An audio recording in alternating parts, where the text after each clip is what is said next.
മുൻപല്ല് പൊട്ടിയിട്ട് ശത്രുക്കൾക്കെതിരെ ദ്വാരക്കാത്ത മുത്തുനബി സല്ലല്ലാഹു അലൈഹി വസല്ലം ഇബ്നു ഖംഅത്തിന്റെ ഏറ് കൊണ്ട് നെറ്റിയിൽ നിന്ന് രക്തം ഇങ്ങനെ ഉറ്റി വീണു.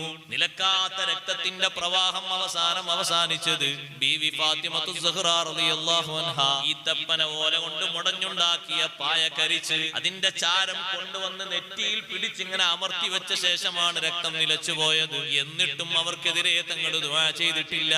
ഉഹദിൽ ഒരുപാട് നിലക്ക് കഷ്ടപ്പെടുത്തിയിട്ടുണ്ട്. അതിനേക്കാളും വലിയ കഷ്ടപ്പാട് ത്വായിഫിൽ തങ്ങൾക്ക് നേരെ വരുത്തിയിട്ടുണ്ട്. അകന്ന കുടുംബക്കാരിൽ നിന്നാണെങ്കിലും പ്രതീക്ഷയ്ക്ക് എതിരായിരുന്നു ആ മർദ്ദനം.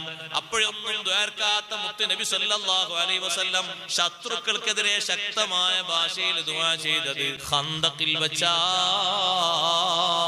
മുശ്രിക്കുകളും ബനൂ ഖുറൈളക്കാരും സംയുക്തമായി അവിടുത്തെ അസ്ർ നിസ്കാരത്തിന്റെ സമയം അങ്ങ് നീക്കിയപ്പോൾ തങ്ങൾക്കത് സഹിക്കാൻ കഴിഞ്ഞില്ല. സ്വന്തം ശരീരത്തിൽ എന്തും വേണമെങ്കിൽ സഹിക്കാം, പക്ഷേ അല്ലാഹുവിനോടുള്ള മുനാജാത്ത് അതും അസ്ർ നിസ്കാരം മുടങ്ങിക്കൂടാ.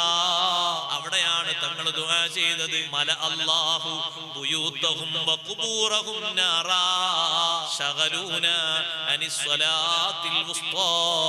അല്ലാഹു അവരുടെ ഭവനങ്ങളും അവരുടെ കുടിമാടങ്ങളും അഗ്നി കൊണ്ട് അല്ലാഹു നിറക്കട്ടെ. അസ്ർ നിസ്കാരത്തിൽ നിന്ന് നമ്മുടെ ശ്രദ്ധ മാറ്റിക്കളഞ്ഞല്ലോ.